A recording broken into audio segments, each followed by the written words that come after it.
3 years ago yesterday, Governor J.B. Pritzker, he issued a stay-at-home order. 3 years ago today, that order went into effect, and it lasted more than 2 months. And have we seen positive impacts from that stay-at-home order when it comes to overall mortality from COVID-19? Or have the other side effects of a stay-at-home order really had an impact on our economy, on our workforce, on our children, on our overall health?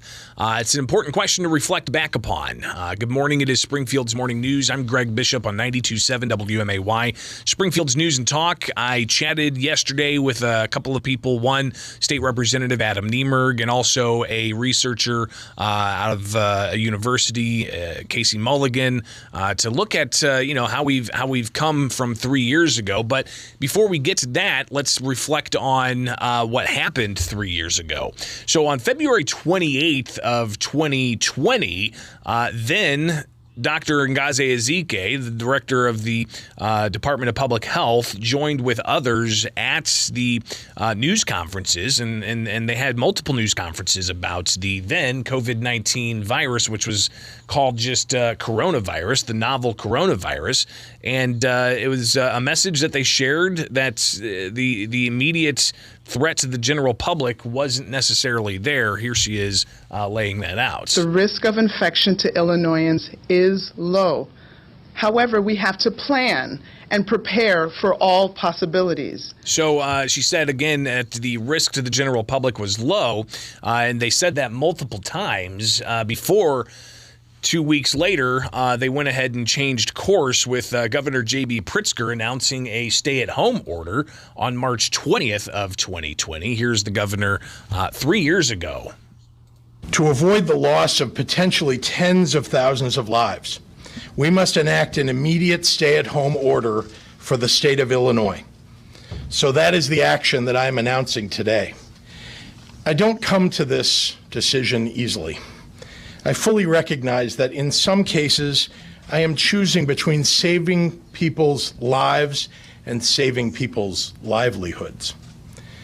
But ultimately, you can't have a livelihood if you don't have your life. So the governor, he then extended the stay-at-home order multiple times, and here he is back on March 24th, talking about how he wasn't necessarily confident that he'd be able to lift the stay-at-home order. Again, here's Governor J.B. Pritzker from around 3 years ago. I'm trying to follow the science here, and I am concerned that we may have to extend that deadline. We have to start to see some movement in the numbers in the right direction, or at least a shaping of the curve that looks like we're hitting, a good spot in that curve.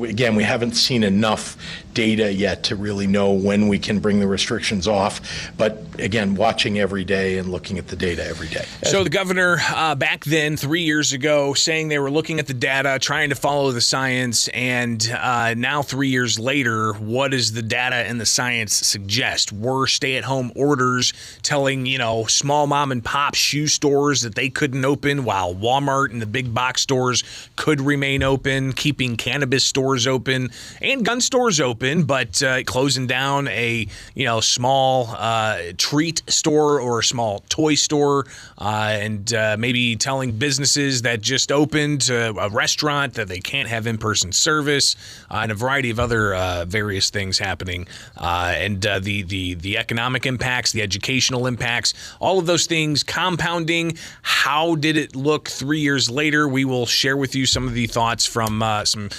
researcher, but also a state representative, and even hear what the governor had to say earlier this month when I asked him to reflect on 3 years after the fact. So stay tuned. We'll get to that coming up here on WMAY with Springfield's Morning News. It's now 8:50. Reviewing the past 3 years of stay-at-home order that lasted more than 2 months. Even currently, we still have a disaster proclamation that Governor J.B. Pritzker has reissued 40 times or so in the past 3 years. Now more than 3 years in, we've got continued disaster proclamations. The governor has said in the past he wants to keep those in place to coincide with the federal proclamations so that Illinois can continue to access federal tax dollars. And in between the stay-at-home orders, when he shut down restaurants, he even shut down churches, told people they couldn't go to church. You even had afterwards, the stay-at-home orders were lifted. You had regulations that were unilateral, telling restaurants you could only have 25% capacity if the COVID levels are certain amounts, or you could only have 50% capacity if the COVID levels are certain amounts. But who is judging those COVID levels, right? I mean, were those tests done by independent labs, or were they tests done by the doctors associated with the state? Because here we are now. There's a story last week of some private lab that was making up test results. So how was all of this being judged, and where was the state legislature in all of this? I talked briefly with State Representative Adam Niemerg yesterday, and he laid out what is a strong criticism he has of Governor J.B. Pritzker and the Democrats at the State House in their unilateral approach to COVID-19 mitigation. I think we learned quite a bit. Don't trust the government is probably the number one thing that we've learned in the last 3 years. When we think about going back in time to 3 years ago today, and we think about all the mitigation standards that have subsequently been enacted, and the executive order that's still being enacted by the governor, it really makes you wonder what was this all for? A situation where businesses were closed. Many small businesses were not only closed during that time, but ultimately had to close their doors permanently because of the governor's mitigation standards. And we look at states like Florida, and we see that there's a migration to Florida because of what Ron DeSantis did with his COVID mitigation standards. He kept Florida open. He kept kids in schools. He fought to keep masks off of kids in schools. And here in Illinois, it was just the complete opposite. There was no legal basis for masking our kids in schools. Ultimately, second graders had to push back in schools enough for the governor just to say, okay, we won't have a mask mandate anymore. We had our businesses closed. We had very, very poor public policy coming out of Springfield during that time. We had $9 billion in ARPA funds that was allocated to the state, yet they couldn't even balance their checkbook in the unemployment trust fund. We still don't know what the fraud numbers are or were. We had a bill that passed just last fall, I believe, where we're actually raising taxes over the course of 5 years to the tune of 12% on business owners to make up for the shortfall. Yet the ARPA funds were used on Democrat pet projects for their reelection campaigns. So when we look back at what happened for the last 3 years and we see the course that the governor took, we see that the Democrats in Springfield, they were complicit in these actions. There wasn't one conversation about reining in the governor's orders or having the legislature as an equal branch of government actually discuss what was happening with the COVID mitigation standards. It was quite to the opposite. I had to talk about it on the House floor, and I was booed on the House floor for bringing it up. So, the governor, the Democrats, they can talk about how they've done an excellent job. They have a $50 billion budget. They're talking about how they balanced the budget. That was through ARPA funds through the federal government. Your tax dollars balanced, or so-called balanced that budget. Trust me, the budget is not balanced. And we're sitting here 3 years later with less people in the state. Our children, their proficiency rates in school have plummeted, regardless of what you want to say about the evidence-based funding formula. The governor talked about a school, Curry High School, during his State of the State, and talked about how great they were during the COVID mitigation shutdowns. That school is 13% proficient in reading.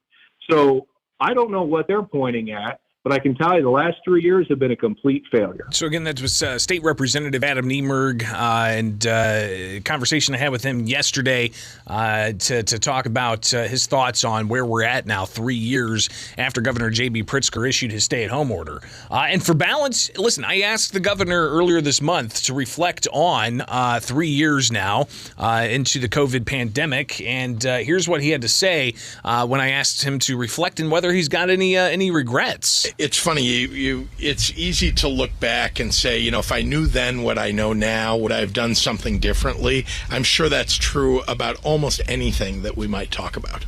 That any of us would look back and say, is there something different I might have done if I knew then what I know now?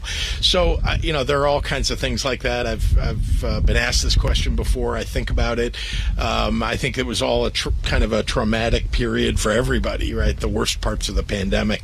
And what are the ways in which we could have alleviated the suffering of people? One that I often think about is, could we have had a mask mandate earlier? Should we have? Would that have saved more lives? As it is, we saved an awful lot of lives, I think, with the restrictions that were in place, and people followed them, importantly. But if you look at the comparison, for example, between how we did versus how the state of Florida did, where they really had no requirements, no mandates, thousands and thousands more people would have died in Illinois if we had followed the lead of a state like Florida. If they had followed our lead, thousands fewer people would have died in Florida. So just as one example, I'm sure there are things I would have done differently, but here we are. I think we're all learning, years into it now, more of the science, which we couldn't have known early on. And we've learned that the vaccines work. The vaccines work. Let's be clear. Many of us are able to gather indoors now because so many people are vaccinated and the vaccines worked. Well, other people may say the vaccines don't work and they don't slow the spread and they don't keep you from getting COVID-19. But the governor, again, insisting that he's reflected on things and he believes that the mitigations he took saved thousands of lives. Now, Illinois has lost, according to public health officials, around 40,000 confirmed or probable individuals who had COVID-19. So around 40,000 of confirmed or probable COVID-19 deaths in the state of Illinois in the past 3 years. But looking back at what a researcher, Casey Mulligan, he's with the National Bureau of Economic Research in a university out of Chicago. He talked about with me yesterday some of the various things that he had looked at in the past 3 years when it comes to the outcomes. And the outcomes, he says, comparing Illinois to Florida in particular, as Governor J.B. Pritzker did there, Mulligan said the governor's spreading fake news. Illinois was 46th overall. And in mortality, they were 20th. So, they basically, they were right at the average on terms of mortality. And they ruined everything else. So, if you're going to ruin everything, it would be nice to be above average on something. But they didn't do that. Florida was also near the average on mortality. They were ranked 28th instead of 20th. It was pretty close results between Florida and Illinois in mortality, but Florida was good on other things. They had a good economy, good education. So, that's fake news coming from the governor. I don't know if you saw the New York Times and the Wall Street Journal both ran an article by Obama, CDC director, kind of looking back at the 3 years. And the CDC, their job is to monitor health conditions in the population, not just COVID. They're supposed to monitor all, drug problems, alcohol problems, diabetes, all these sort of things. And the guy doesn't even mention that this happened. It's like he's not looking. I'm wondering whether the Democrats have put out the memo that they're not supposed to talk about that. Again, Casey Mulligan, a researcher. I also asked him just his general sense on if the pandemic and the reaction the government had to it by shutting down schools, shutting down businesses, telling people to stay indoors, did that have a positive or negative impact overall? Again, here's Mulligan touching on that issue. It was bad for health. Bad. I put it more broadly, human capital. It was bad for human capital. For younger people are pretty robust to a lot of harms. in terms of mortality, but they, they're at the stage of their life where they're learning. That's their human capital. And we've known for a lot of studies coming out in the last year, even 2 years ago, that it was terrible for learning. So human capital of kids, if they were in public school especially, is way behind, and that's going to be with them for a lifetime. We know Illinois was one of the worst in terms of opening the schools, and we've seen the results in a number of schools in Illinois, an awful lot in Chicago, but not only in Chicago, where there are no kids who can read to grade level, let alone the average kid.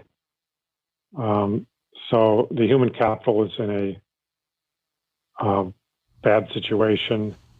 When the kids weren't in school, some of them have time in their hands, and skills they started to pick up are around crime.